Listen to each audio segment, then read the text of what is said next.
Hey there! Today we're diving into a fascinating problem involving a status table.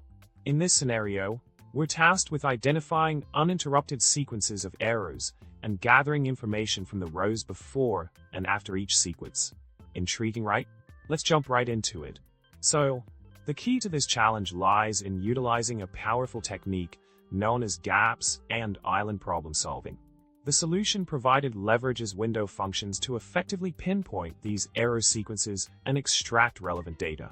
By employing a structured SQL query, we can isolate each island of arrows, capture details like the first occurrence, values before and after, and their respective timestamps.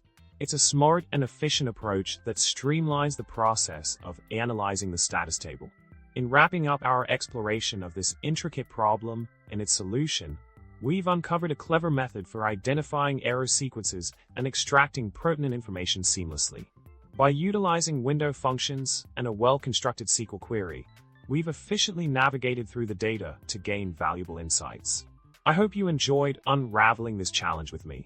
Remember to subscribe, like this video, and leave a comment below with your thoughts. Until next time, happy coding, and may your data always be error-free.